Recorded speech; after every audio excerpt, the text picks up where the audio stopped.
Good morning, good morning. We are live right here in Lusaka, and this is the DW Africa Links podcast in collaboration with QTV. My name is Talon Kupa, and I'm your host and moderator for this discussion, which is basically on AI revolution. Now, we are going to center on redefining the power dynamics between traditional media and social media. And I think it's a very big conversation. And today I am joined by an interesting array of panelists who are very well spoken and very much experts in their fields. And I'll have to be biased a little bit. I will start by introducing the only other lady on this panel. And her name is Stu Relatable, because she's very relatable. When it comes to storytelling in Zambia, she is the go-to person. She's also a feminist and is very well spoken in matters of feminism and, well, women's rights and just fighting for those things. Stu, thank you so much for joining us. Thank you so much for having me. All right. Yeah. Moving on, I'll start from this side of the table. Richard. Richard is a digital rights campaigner. I think I'll start with that because it's the big one. He's also a journalist, so you know, he is well spoken and very, very fierce when he speaks. Should I say fierce or passionate?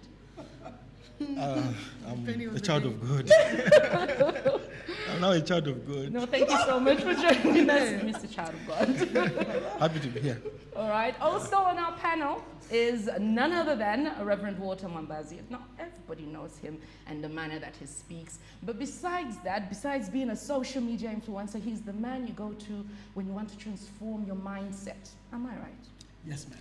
The way you think, the way you analyze things about your life, about your business, about your spirituality. But he speaks very, very passionately as well about social media, its advantages, and of course the disadvantages. Thank you so much for joining us. Thanks, Talon. Appreciate it. And greeting to all that are watching. All right. And lastly, and most importantly, that's the first, the way we introduce you, just lastly and not the least, no, lastly and most importantly, the DW Director General is in the house. And I have to say, Peter, thank you so much for joining us. For those that don't know, he has led DW since 2013, and if you have seen, excellence in journalism is an understatement. If there could be a bigger word, that's how best we would describe his leadership at DW. Thank you once again for joining us. Thank you, and I will take your words with me. Thank you. Very nice. Tell them to my colleagues. Okay, so let's get started. I think I'll start off with something very simple. AI revolution. How would you take it? How would you understand it? How would you relate it? Still relatable to our country right now, to our platforms right now, to basically the media. What's your take from it when you just hear AI revolution? I think it goes back to when we were younger and there were all those things and conversations where they'll talk about the robots are coming or the robots are going to take over one day.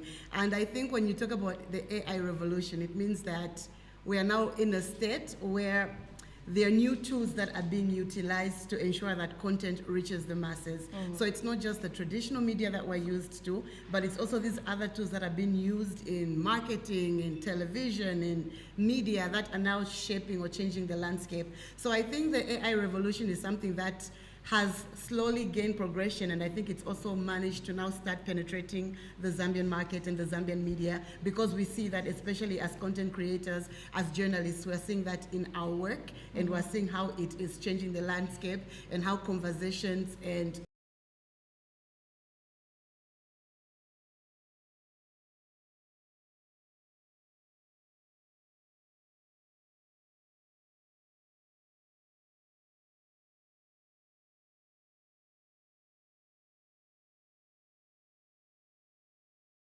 Sake of the conversation, let's go with it. Okay, so but I completely don't. But let's just, but it makes the conversation great. So the first singularity was language. The moment primates were able to communicate in complex words, that in itself completely transformed life as known. The second biggest singularity in history, in my opinion, was the printing press. Because the printing press made knowledge well, it wasn't worldwide, but at least it was printable. So all of a sudden, the one book that everybody was keeping close to themselves, i.e. the Bible, was now available to everybody. And you realize that within 50 to 100 years of the printing press, we had the Renaissance. And the Renaissance is really nothing but the increase in knowledge and the ability to now question the authorities that came with all sorts of information concerning what's right and what's wrong. The third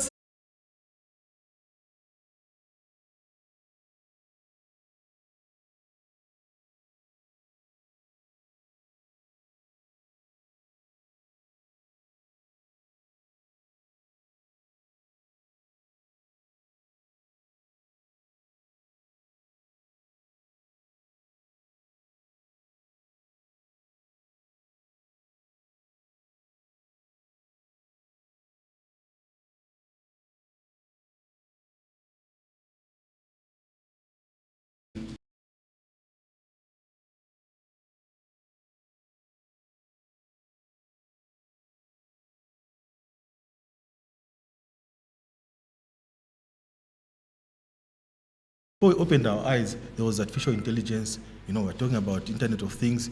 We're talking about all these things. And so what is it that we do now? So we find that even in the media landscape, especially here where we are, in the global south, where there are a lot of economic, cultural, and social things that we take a little bit of time to embrace and get up to speed with these technologies. So our observation and what we are interacting with journalists like from press clubs here in the urban areas, but also in the peri and rural urban areas, there are issues